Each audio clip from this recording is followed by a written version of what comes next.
Ah, tranquilo, então. Gente, vou falar de puberdade precoce, que é um negócio super comum. Mas antes de falar de puberdade precoce, nós vamos recordar um pouquinho da puberdade normal. Né? Ai, a vida tá toda boa, feliz, e de repente tudo isso acontece, né? Gente, esse filme é demais, né? O Divertidamente. Quem não viu, tem que ver. Todo pediatra tem que ver. Aliás, acho que todo mundo tem que ver. E é isso mesmo. Tá tudo de um jeito, na hora que vem os hormônios, a cabeça em banana. Ai, socorro. Eu que sou mãe de adolescente. E a gente acaba se misturando muito esses dois conceitos, nós temos que deixar isso bem claro, que são coisas diferentes. Então, adolescência é um conceito de faixa etária da Organização Mundial de Saúde. Tem algumas diferentes, um pouquinho, mas a da Organização Mundial de Saúde, ela se refere à faixa etária dos teens, dos 10 até os 20, né? Ah, eu queria pegar, não era isso não. Aqui, achei. Ah, tá.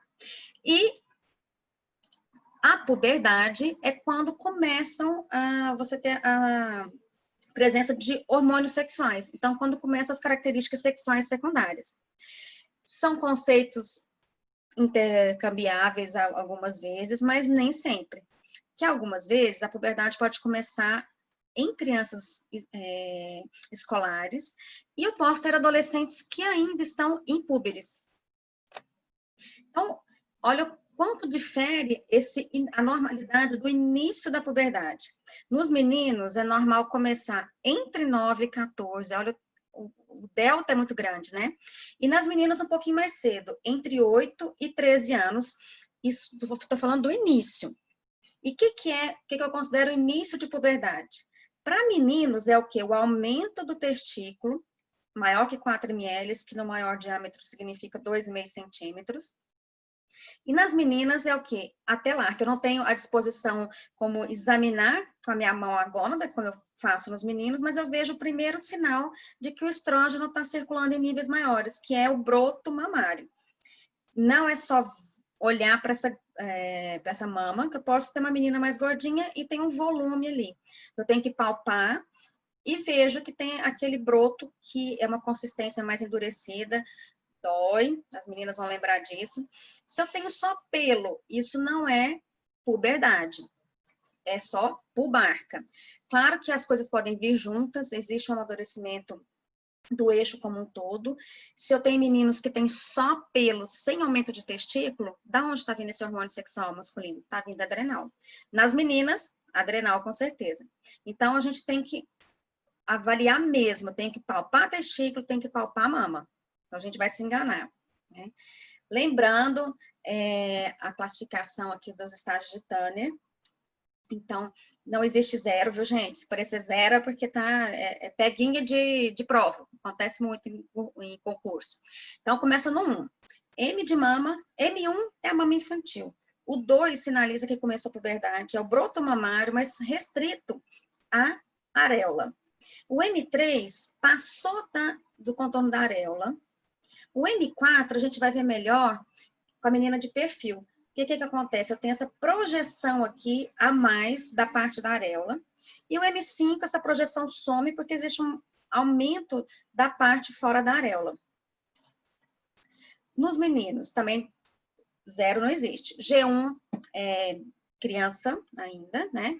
O G2, passa para cá. Vocês ficam me vendo mexer aqui a minha imagem ou não? Porque às vezes ela fica me atrapalhando assim, onde é que eu tô? Não, não vê não. Não, né? Não vê não. Vocês não estão me vendo a cabecinha aqui do lado? A gente vê um quadrinho bem no cantinho só. Só? Ah, não, porque às vezes aqui não tá me aparecendo, não. Então, um quadrinho bem no cantinho. Não, deixa quieto. Então, aí, olha só, o G1 para o G2 parece que é a mesma coisa. E se você não palpar, você pode estar, assim, deixando passar o diagnóstico. Então, o tamanho é maior e a consistência, ela modifica, ele fica mais amolecido, certo? Então, você tem que palpar, é maior que 4 ml ou, nesse maior diâmetro, 2,5. No G3, eu já tenho crescimento peniano, principalmente em comprimento. O G4 tem aumento em comprimento, mas também em espessura, e claro que o testículo vai aumentando de tamanho, e o G5 é uma genitália adulta completa. Aqui está bem didático, que colocaram exatamente os genitais junto, acompanhando os pelos, mas nem sempre é assim. Então, aqui o G1 tá P1, o G2 tá P2 e assim vai, mas nem sempre acontece assim. Você pode ter um mais avançado do que o outro. Para a gente saber esse tamanho testicular, tem essa régua, mas ela não é tão legal assim, você coloca por comparação visual perto do paciente, e tem o orquidômetro, então, também por comparação visual, você tem as bolinhas, vão aumentando aqui de tamanho, e vem escrito quanto que é o volume. A partir do 4 ml significa que já está púbere. E vamos falar de pelo agora. Então, pelo também não tem zero, né? P1 é pelo infantil, ou não tem nada, ou às vezes você tem uma penugem, mas é uma penugem com a consistência, por exemplo, pelo de braço. Então, esse pelo fininho não sugere que tenha efeito de hormônio sexual, esse pelo não vale. Tem bebezinho que nasce assim, bem peludo. O P2, você começa a ter pelos sexuais, isso quer dizer o quê? Um pelo mais escurecido e mais grosso.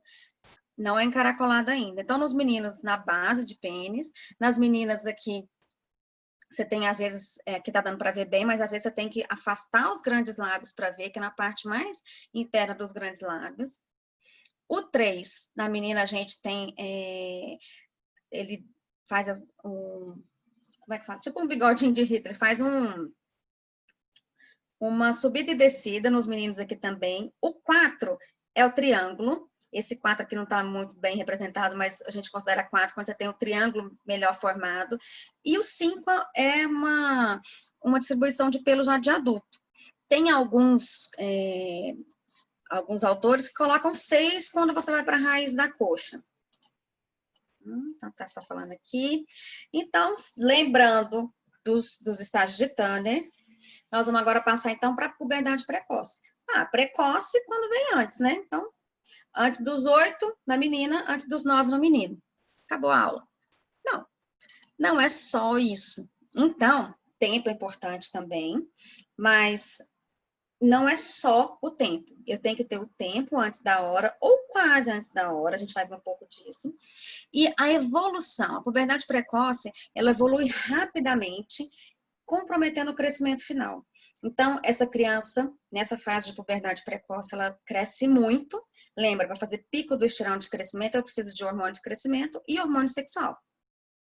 Só que ela não tem o tamanho ainda adequado para fechar essas epífises e parar de crescer. Então, é uma criança grande, mas vai ficar um adulto pequeno. Ela cresce muito rápido, para de crescer muito rápido. Então, o diagnóstico de puberdade precoce é um diagnóstico clínico e uma idade óssea. Então, está tudo indo muito rápido e o osso está indo muito para frente, tirando a chance dessa criança crescer. Para que eu faço exames de hormônios? Eu faço para eu saber se essa puberdade ela é dependente de gonadotrofina, ou seja, a puberdade precoce central. O corpo está imitando o que naturalmente acontece, hipófise, acordou, está mandando, então, as gônadas produzirem hormônios sexuais. Ou se ela é independente de gonadotrofina ou periférica.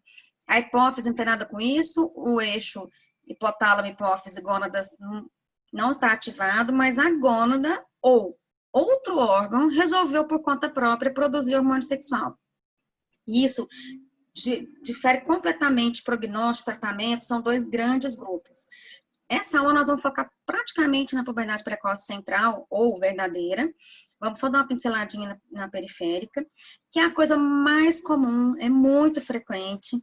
Vocês vão ver isso bastante. Existem os diagnósticos diferenciais da puberdade precoce central, as variantes da normalidade que podem se confundir. E eu vou falar muito de menina, por quê? Porque chega a ser 20 vezes mais frequente nas meninas, né? Então, para eu diagnosticar a puberdade precoce central, eu tenho que ver a idade que essas gônadas resolveram funcionar, certo? A evolução rápida dos estágios de Tanner. Uma puberdade normal, ela demora pelo menos 6 meses entre um estágio e outro. Então, às vezes, não começou exatamente com 7 anos e 11 meses. Começou com 8 anos e pouco, 8 anos e meio, mas está indo muito rápido, também é um critério. E a idade óssea indo muito mais para frente, comprometendo o crescimento. A gente vai fazer as dosagens hormonais, então, testosterona, estrógenos, gonadotrofinas. E se a puberdade precoce central, a hipófise está comprometida, está envolvida nisso, eu tenho que fazer uma ressonância de célula túrcica. Né? Vocês vão ver que eu vou falar muito de menina, ela, menarca, porque, como eu disse, chega a ser 20 vezes mais frequente no sexo feminino do que no masculino. Mas os meninos têm uma chance muito maior de ter algum problema no sistema nervoso central. Então, 2/3 dos meninos têm alguma coisa no sistema nervoso central. E esse alguma coisa, metade das vezes é um tumor. Nas meninas, já é o contrário. Tipo, 90% das vezes você não vai achar nada anatômico. Mas a gente tem que fazer essa investigação, com certeza, do sistema nervoso central. E como é que a gente faz, então? Tem uma criança que começou antes dos 8 ou antes dos 9, se for menino. Está indo muito rápido, a velocidade de crescimento está alta e o osso está indo mais para frente. Eu já sei que é puberdade precoce. Como é que eu sei se é central ou se não é? A hipófise está acordada, ou seja, nós temos gonadotrofinas funcionando, quer dizer que é central. Então, você pode pegar no basal, se tiver 0,2 ou 0,3, depende da referência, pelo método de quimiluminescência, ou 0,6, já se considera como puberdade precoce central. A gente geralmente não faz só no basal, por quê? Primeiro que você aí volta no consultório, você olha o resultado, não deu. Se não der alto no basal, não quer dizer que não seja. É aquela questão de hormônio, que é sempre produzido por picos. Então, tem pico e nadir, o que acontece? A gente fica, então, sem saber se está no nadir ou se realmente não está subindo. Então, nós vamos fazer o quê? O teste. Vamos estimular essa hipófise, eu vou ver qual o máximo que essa hipófise consegue produzir. Se ela já estiver, entre aspas, acordada, ela vai subir muito. Então, a gente tem o GNRH, que ele é um análogo feito do GNRH, feito só para isso. Se você faz esse medicamento e dose dali 30, 60 e 90 minutos após a medicação, você vai ver o pico. Maior que 5 pela quimiluminescência, maior que 8 pelo imunofluorimétrico, fechou o diagnóstico.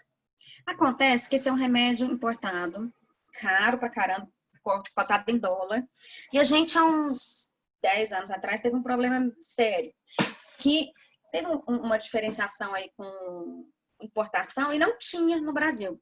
Você podia ser milionário que você não ia conseguir comprar. Tinha gente que ia para o Chile e comprava. E aí, o que aconteceu? Ainda bem que a USP tinha um pouco de GNRH guardado e eles puderam fazer um trabalho mostrando que você pode fazer esse teste alternativo com a leuprorelina, que é exatamente o que a gente usa para tratar. A leuprorelina tem à vontade, não é tão cara assim, e se usa muito. Então, todo mundo que tem puberdade precoce central vai tratar com leuprorelina, então é uma coisa que a gente usava para saber se a criança estava bem controlada ou não. Mas parece meio estranho, né? Porque, na verdade, ela tem um efeito clínico antagonizando a puberdade, mas ela é um agonista. É um agonista tão forte que vai fazer um down regulation dos receptores. Mas no primeiro momento, a leuprorelina tem um efeito agonista mesmo. Então, a gente sempre usava, né, antes de ter esse teste para fazer o próprio diagnóstico, a gente fazia assim, na última dose de leuprorelina antes da consulta, 2 horas depois você colhe para ver se está bem controlado ou se está tendo um escapezinho. Então, eles conseguiram provar que esse teste com a leuprorelina tem a mesma eficácia clínica, né, tem alta sensibilidade e especificidade para puberdade precoce com essas dosagens, 8 de quimiluminescência e 10 de imunofluorimétrico. Então, hoje em dia, a gente já pode ir direto para o teste com a própria leuprorelina de depósito. Se for puberdade precoce central, você já está dando até a primeira dose do tratamento. Exames de imagem, então. Idade óssea é básico, né? Tudo endócrino, e faz parte do conceito do diagnóstico da própria puberdade precoce. Eu tenho que ter avanço da idade óssea a ponto da pessoa estar perdendo estatura. Ressonância para todo mundo, meninos e meninas que têm puberdade precoce central. Ultrassom de pelve nas meninas, ele vai te dar uma ajudada, mas se ele vier normal, não quer dizer que não seja. Pode ser que não deu tempo ainda de se alterar. E ultrassom Em menina é muito difícil, é tudo muito pequenininho, a gente precisa ter a bexiga cheia, é complicado. Mas, se o ultrassom mostrar ovários maior que 1 centímetro, útero maior que 35 de comprimento, maior que 2 ml, aspecto piriforme, aumento da espessura de endométrio, tudo isso está me dizendo, está sugerindo uma puberdade precoce central. E por que isso acontece, né? Nós temos 2 grandes grupos, né? Um sistema nervoso central, que você não acha nada anatômico, e quando você tem o anatômico, já fica mais fácil essa etiologia fica mais clara. A maioria dos casos é, entre aspas, idiopático. Idiopático porque a gente não faz estudo molecular, né? Só faz mesmo para que não muda o tratamento, é muito caro. O Brasil é referência nessa questão de causas genéticas em puberdade precoce, o pessoal da USP é referência mundial. Eles descreveram esses 2 genes aqui. E tem outras causas também. Se a gente fizesse, então a gente ia ver, você nasce com essa predisposição genética, na hora que junta com algumas outras coisas no nosso ambiente, que causam um avanço puberal, se você já tem esses genes aqui, você vai acabar entrando para um quadro de puberdade precoce. Uma dessas coisas que está aumentando essa incidência de puberdade precoce é a própria obesidade. Depois na aula de obesidade nós vamos falar sobre isso. Então, a obesidade faz maturar tudo muito mais rápido.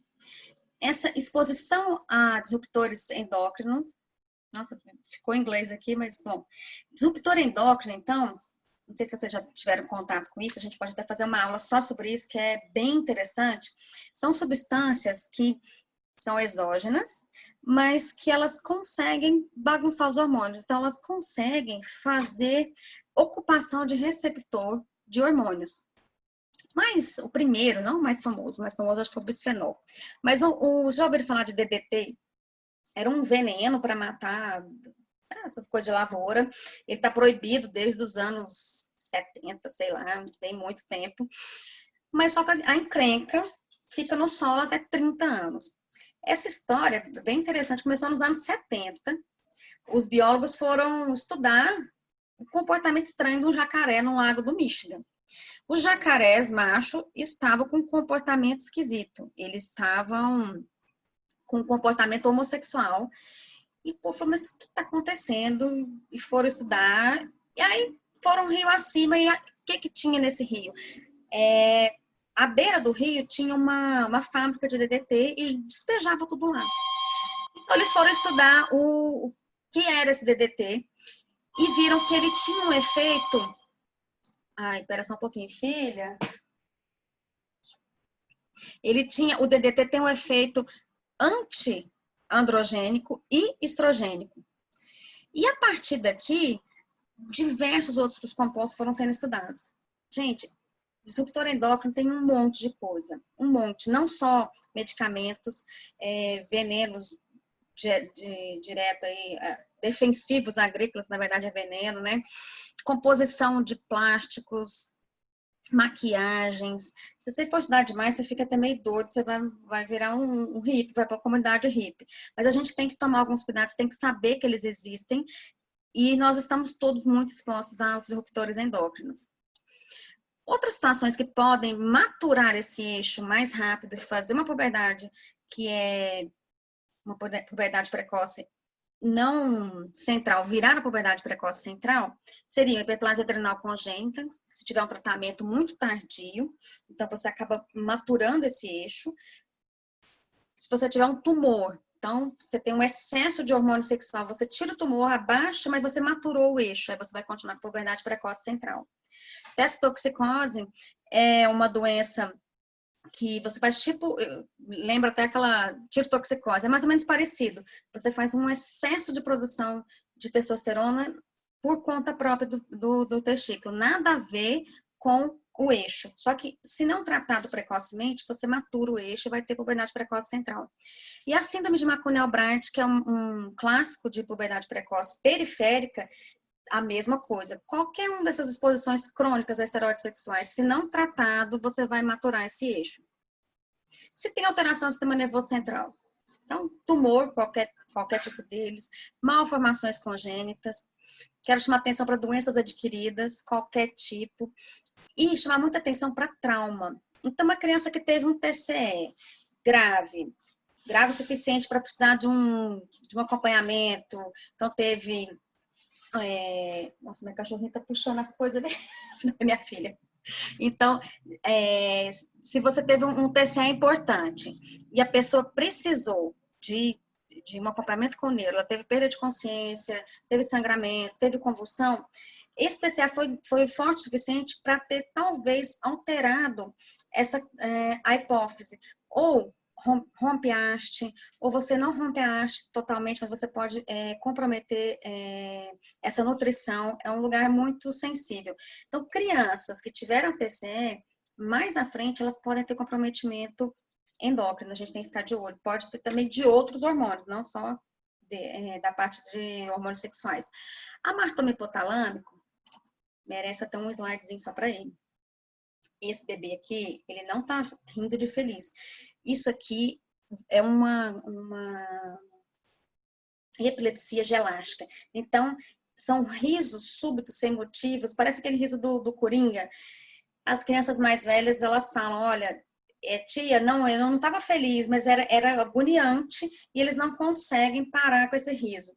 Então, é um tipo muito, muito específico de convulsão, que é clássico da martoma, né? Ele não é um tumor, mas além de ter esse tipo de epilepsia que compromete muito a qualidade de vida da criança, eles têm um gerador ectópico de GNRH. Nós vamos ter que chamar o neuro, a gente trata a nossa parte, nós vamos chamar o neuro para controlar essas convulsões aqui. Eventualmente tem que fazer até ablação. Isso é muito mais comum, claro, em meninos do que meninas. Todas essas questões, menos o TCE, né? Mas todas as outras muito mais comum em meninos. E vamos tratar. Então, eu fiz o diagnóstico clínico de puberdade precoce. Antes da hora, indo muito rápido, o osso indo muito para frente a ponto da criança perder a chance de chegar no seu potencial genético de crescimento. Fiz o teste e vi que o LH subiu mais do que os limites do normal do teste. E eu vou tratar primeiro, porque uma questão de maturidade psíquica, né? Além da maturidade psíquica, existe também uma questão social importante. Crianças, as meninas que têm puberdade precoce, elas sofrem maior risco de abusos sexuais. E tem a questão também do crescimento. Então, pode ficar uma pessoa com um crescimento muito prejudicado por conta de uma puberdade precoce não tratada. E a gente trata com agonista, não é erro, é um agonista mesmo, de longa duração, do próprio GNRH. Então, como eu expliquei lá naquela parte do teste, ele ocupa todos os receptores, aí ele faz um down regulation. Então, nesse primeiro momento, parece que até piorou. Então, primeiro dia, segundo dia, então a gente tem que avisar os pais, olha, pode ser até assim, parece que piorou, o peitinho da menina tá mais túrgido, se tiver já um avanço muito grande do aumento do volume do endométrio, pode ter um pouco de sangramento, mas depois tudo se resolve. A maioria das pessoas, essa dose, 3,75 miligramas, é uma injeção intramuscular, é doída, é a cada 28 dias. Agora, né, nem nova opção, agora já tá assim, bem legal, é 11,25 miligramas a cada 3 meses. É como se fosse dar 3 de uma vez só que ela vai liberando devagarzinho. E a gente já conseguiu ter isso no SUS, é muito bom, porque é uma injeçãozinha doída. A agulha tem que ser grossa, que ela é meio oleosa, então tem que ser meio grossinha. Mas algumas meninas, em torno de mais ou menos 4%, vão precisar de uma dose dobrada. Aí não tem como eu fazer essa daqui, eu tenho que fazer essa injeção a cada 15 dias, ou essa de 7 miligramas de mês em mês, mas são poucas, ainda bem. O análogo intradérmico não existe no Brasil, podia chegar logo, né? Porque vai ser muito melhor, com certeza. E resolve super bem, gente. Resolve o tratamento que é bom. Efeito colateral, bom, sempre tem. Primeiro, né, como eu já disse, né, sangramento vaginal, uma sensação de que parece que tá piorando, mas só nas primeiras doses. Essas meninas, quando já estão muito avançadas, o que acontece? Elas têm um quadro parecido com sintomas de climatério. Porque, na verdade, o climatério, a menopausa, os sintomas vêm do quê? De uma síndrome de abstinência ao estrógeno. Uma mulher que nunca teve estrógeno, um absurdo, uma síndrome de Turner que nunca tratou, mas acontece. Ela não tem sintoma de menopausa, ela nunca teve, ela não sente falta. E esses sintomas, né? Claro, o corpo dela vai sentir falta por outras coisas. Então, náusea, sintomas vasomotores, fogacho, pode ter, né? Pode haver alguma alergia no local. E essa questão, levamento de peso, não levamento de peso, isso é muito controverso na literatura. Em bula está escrito que não leva. Na prática, a gente vê que leva um pouco. Tem questões emocionais aí no meio. Pode aumentar um pouco de peso de edema, mas ela não leva a obesidade. Pode aumentar um pouquinho de peso, apesar de a bula dizer que não. E nós vamos monitorar essa menina. Eu tô falando menina, porque é muito mais frequente, mas o menino também. Então, a clínica, velocidade de crescimento. Se está bem controlada, a velocidade de crescimento tem que ficar normal. 6, 7 centímetros ao ano. Está crescendo 10, 12, com esse pico de estirão de crescimento. Então, não está bem controlado. Precisamos ver exame de local de injeção, ver o sadiamento de Turner. Então, não pode andar nada para frente. E se não está tão avançado, você pode ter regressão dos estágios de Turner. Vamos fazer uns exames hormonais. Como é que a gente faz isso? Se está usando a areoprolina mensal, a gente fala, ó, fez uma injeção agora, dali 2 horas você vai colher o exame. Porque nesse momento, se ela não está totalmente controlada, ainda tem receptor para ser ocupado, vai dar uma subidinha. Se está dando uma subidinha de LH, estrógeno e testosterona, quer dizer que minha dose não está boa. Ou essa menina não está tendo um compliance. Como dói, às vezes eles querem esticar. 28 não é 30, 32, aí vai. Tem que ser 28 e 28. Vamos fazer a idade óssea. A idade óssea, claro, não anda para trás, mas ela tem que sossegar. Se está crescendo demais, se o osso está indo para frente demais, meu tratamento não está legal. Ultrassom só, se tiver alguma queixa, não vai ser um parâmetro importante para o nosso segmento, né? E tem que parar uma hora, né, gente? Tem gente que não quer que para nunca. Em algum momento tem que parar. Que momento? O momento ideal seria 12, 12,5 da idade óssea para a menina, 13, 13,5 de idade óssea do menino. Lembra da aula de crescimento? Por quê? Porque com essa idade óssea, quando você libera o hormônio sexual, você vai ter o pico do estirão de crescimento. Então, falar, não, quero usar até não sei quando. Se você para o tratamento com a idade óssea muito para frente, você não vai ter o estirão de crescimento. Então, cuidado com essa coisa, bloqueia a puberdade que vai ficar enorme. Não é bem assim. Eu preciso de ter hormônio sexual nessa idade óssea para eu conseguir fazer o pico de estirão. O problema no Brasil às vezes as crianças vêm com um atraso muito grande. Então, chega para estar muito nova, com o osso muito para frente. E a gente fica naquele dilema, nossa, vou perder um pouco de estatura, mas é uma criança muito jovem, sem condições emocionais, mentais de estar em puberdade. Então, eventualmente, a gente fica entre a cruz e a espada. Mas a puberdade precoce, se você começa a tratar cedo, a idade óssea não está tão longe assim. Então, dá tempo dessa criança amadurecer emocionalmente e crescer também. Quando bem tratado, né, 75% atinge a altura-alvo, então fica tranquilo. E a pergunta que sempre vem, tá, doutora, parei hoje, que dia que vai menstruar? Não sei. Olha o tanto que varia. Entre 6 e 18 meses depois que você para. Tem a ver com o quê? Com a idade óssea, claro. Se você para mais para frente, lembra, geralmente menstrua com a idade óssea de 13. Então, se você para 12,5 ou vai até 13, porque a criança não tinha maturidade alguma, logo ela vai estar menstruando. Se a criança está muito obesa, se já começou com útero e ovários já muito avançados, então são coisas que me dizem que provavelmente vai acontecer mais rápido. Mas você não tem como dizer, vai ser daqui X tempo. Infelizmente. Mas dá para ter uma noção, né? E uma coisa muito importante para o pediatra geral é fazer o diagnóstico diferencial de variantes do desenvolvimento puberal normal. A telarca precoce isolada, pubarca precoce isolada, o avanço constitucional do crescimento e puberdade, e a menarca precoce isolada, que é um negócio meio esquisito, que nós vamos falar um pouquinho também. Então, telarca precoce isolada, todo mundo deve estar vendo. Quando vocês estiverem fazendo puericultura de novo, não sei se estão, como é que está essa questão da pandemia, se vocês estão conseguindo fazer puericultura direito. Mas, então, é muito comum em bebês. Todo bebê, na verdade, nasce nessa mini puberdade. O eixo vem todo ativado e não é hormônio da mãe, é hormônio do bebê. Meninos e meninas. Todos eles têm os hormônios lá em cima. Depois isso abaixa. Isso fica em nível de criança, 3 meses, ou até um ano e pouco. Então, variam bastante.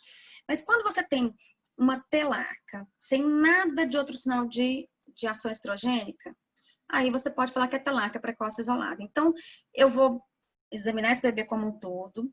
Tem a mama, M2, M3, etc. Mas a idade óssea está normal. A velocidade de crescimento está normal. Ultrassom normalzinho infantil, né? E quando a gente está meio na dúvida, vamos fazer o teste? Vamos fazer o teste. Você viu que para puberdade precoce eu nem falei de FSH, mas a gente dosa LH, FSH, estrógeno e ou testosterona. Aqui, o que acontece? O LH está baixinho. Quem é que sobe? É o FSH.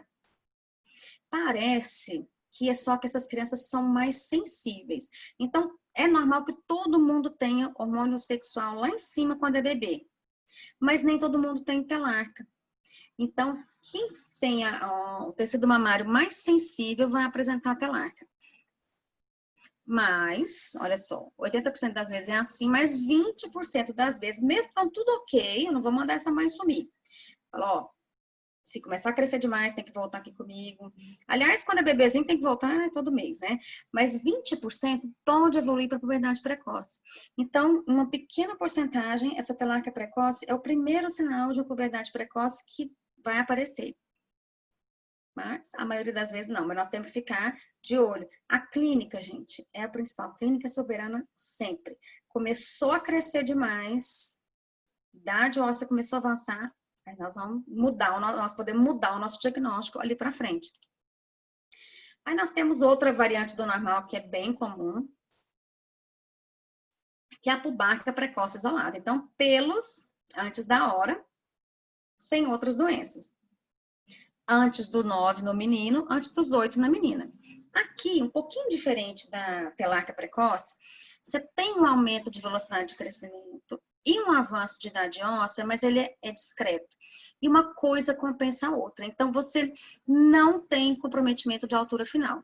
Nós vamos fazendo aquela brincadeirinha de onde é que está a criança, para onde a idade óssea leva.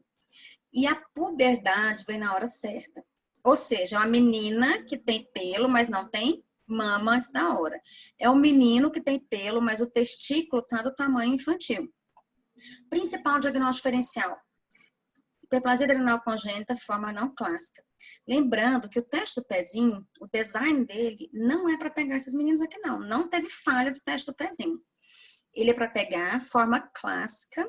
Para quê? Para a gente não ter perda dos meninos que nascem com a genitália normal. E é um diagnóstico que pouca gente pensa, certo? Então, nós vamos ter uma aula só de hiperplasia adrenal congênita. Então, se você fizesse sensível para pegar todos os meninos de forma não clássica, você ia ter tanto falso positivo que ia virar um terror. Então, o objetivo do teste do pezinho não é pegar esses meninos aqui, não. Outras situações que levam para o barca precoce. Quando você tem, lá o danadinho, retardo de crescimento intrauterino, prematuridade, esses dois casos aqui, você faz o quê? Uma programação metabólica que te leva a ter os pelos antes da hora. E a obesidade. Nós vamos ter aula de obesidade também, que a obesidade mexe com tudo. Aliás, volta aqui. O que eu fiz? Hoje, gente, é o dia de conscientização sobre a obesidade infantil. Depois vocês vão lá no meu Instagram, que eu fiz uma entrevista lá pro jornal da Paraíba. Não, Paraíba não, Pernambuco. Bom, então, e o que é assim, extremamente frequente é o quê? Esse avanço ou aceleração constitucional do crescimento e puberdade. Então, olha só, nós temos aqui uma menina, o TH, target height dela é aqui entre o percentil 15 e 50. Então, nós estamos lá, 7 anos e meio, ela tá lá em cima na curva, lá no percentil 85. Começou uma telarca antes dos 8. Tá crescendo acima do esperado. O osso tá para frente. Nossa, puberdade precoce. Será que é? Aí você vê quanto que esse osso tá para frente. Um tanto que ela vai para onde? Exatamente para o perfil da família. Aqui eu vou ter feito exames, vou estar checando, eu acompanho o crescimento, ela continua nessa linha e o osso continua para frente, mas não a ponto de ter perda de estatura. No final das contas, ela vai ter uma menarca um pouco antes da média, vai parar de crescer antes da média das meninas, mas ela não vai ficar menor do que o esperado para a família. Aí, ela parou aqui, vai chegar lá na estatura da família. Diferente da puberdade precoce, então, estamos lá, mesmo lugar. Então, o TH seria entre percentil 15 e 50, 7 anos e 9 meses, começou o aparecimento de broto mamário. Olha onde que esse osso está jogando essa menina. Caindo aqui para entre o percentil 3 e o 15. Ela cresce mais ainda. Enquanto vai crescer, ela está fazendo uma velocidade de pico de estirão aqui, com 8 anos de idade, mas olha o osso, está caindo e aí, sem tratamento, vai ficar bem pequeno. É que isso aqui é difícil de fazer, mas na verdade podia ter caído mais ainda. Nesse momento, vendo a curva inteira fica fácil, né? Mas nesse momento aqui, poderia ser o início de uma puberdade precoce, que eu ainda não tenho todos os critérios. Então, essas crianças têm que ser vistas bem de perto. Depois, tudo pronto, ficou fácil, né? E se você vê desde o início, já esse avanço da idade óssea desse tanto, você já imediatamente tem que fazer um teste. Aqui, você poderia até esperar mais um pouco. Na dúvida, a gente faz teste. Então, esse avanço constitucional do crescimento da puberdade é muito frequente, principalmente nas meninas acima do peso. E nós estamos, assim, com uma pandemia de obesidade, já tem alguns anos. Vocês vão ver muitas meninas com esse perfil de crescimento, muitas. E vocês é que vão decidir se vão fazer ou não o teste, encaminhar ou não, para não passar de hora, mas também não encaminhar sem precisar, até porque muitas das crianças não vão conseguir, nem todas, se encaminhar demais, os ambulatórios de endócrino não vão dar conta do recado. E a tal dessa menarca precoce isolada, ou menarca pré-puberal, que coisa mais sem pé nem cabeça, né? É estranho mesmo. Então, olha só, eu tenho sangramento vaginal, pode ser um spotzinho, ou um sangramento mesmo. A menina tá no Tanner 1 ou 2 sem progressão. Então, é muito estranho, porque o que a gente espera numa puberdade normal? Que a menarca vai acontecer lá na frente, lá do M4, que geralmente acontece a menarca no M4. O pico de estirão vai estar no M2 para M3, M4 já está quase parando. Então, a menarca sinaliza o final desse processo todo. Pode ser isolado e algumas vezes recorrente. E por que isso acontece, né? Bom, primeiro que é um diagnóstico de exclusão. Se uma menina sem mama nenhuma ou com a mama muito pequena tem um sangramento, você tem que me provar que não é um abuso, que não é alguma coisa local.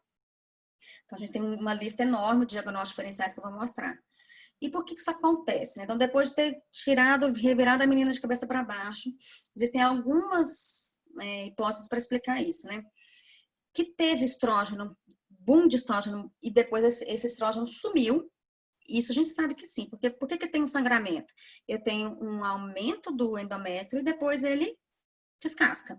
Então, se com pouco hormônio isso aconteceu, então naquele comecinho da puberdade já pode ter acontecido isso. Então, eu tenho que ter um endométrio muito sensível, ou ovários também muito sensíveis, que já fizeram pico de estrógeno numa fase muito precoce. Tem que pesquisar uma atividade ovariana autônoma também. E pode ser uma ativação parcial e temporária do eixo. Ninguém sabe se é uma mistura de tudo isso, mas na clínica, uma coisa super importante é você o quê? Diferenciar Então, a história, investigar, ver a família.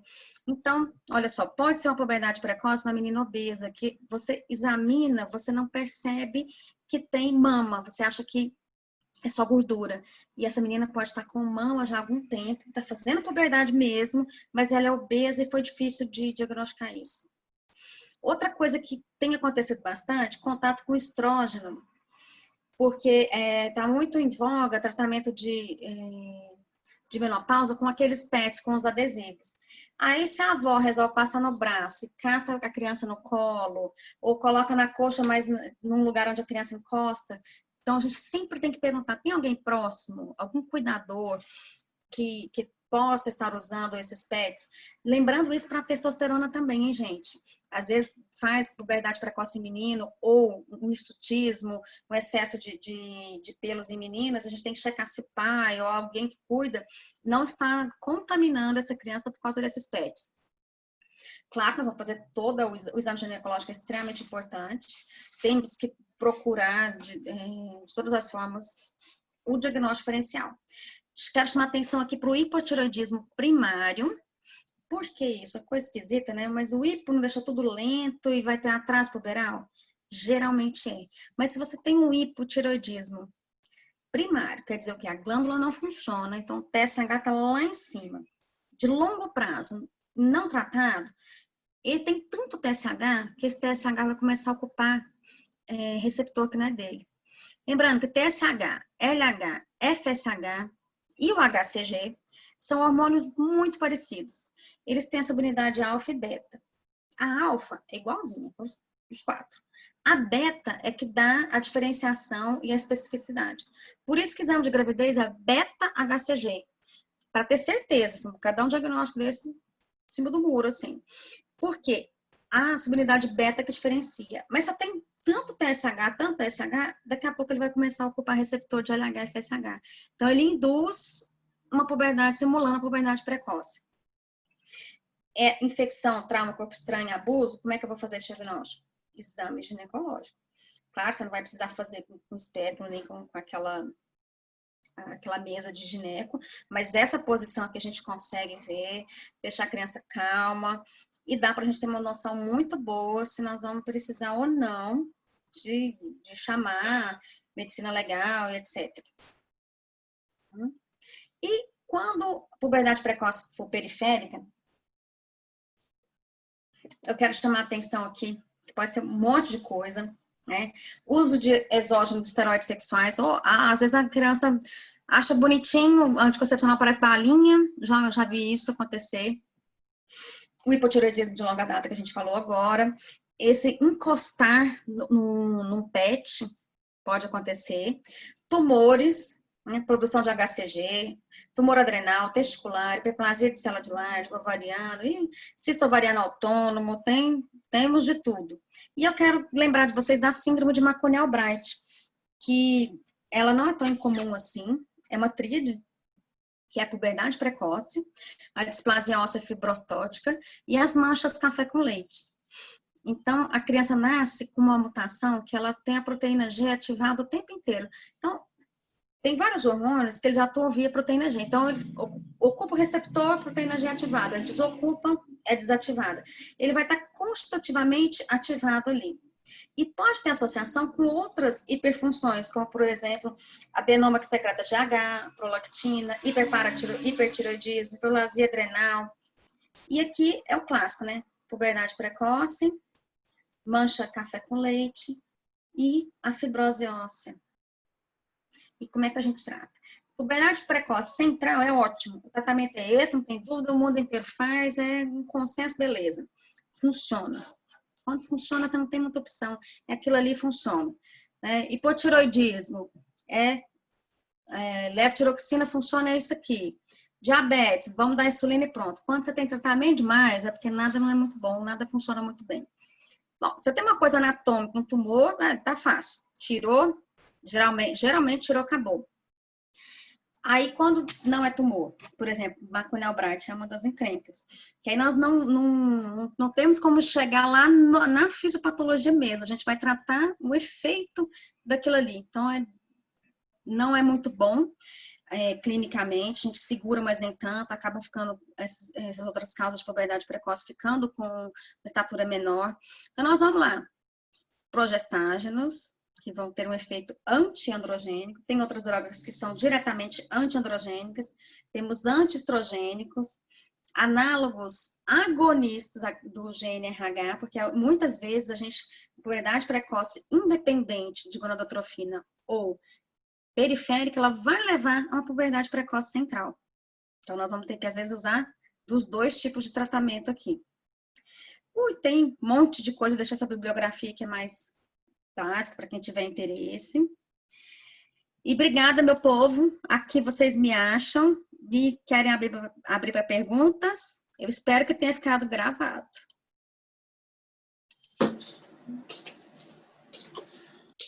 Doutora, pode ser caso de infertilidade?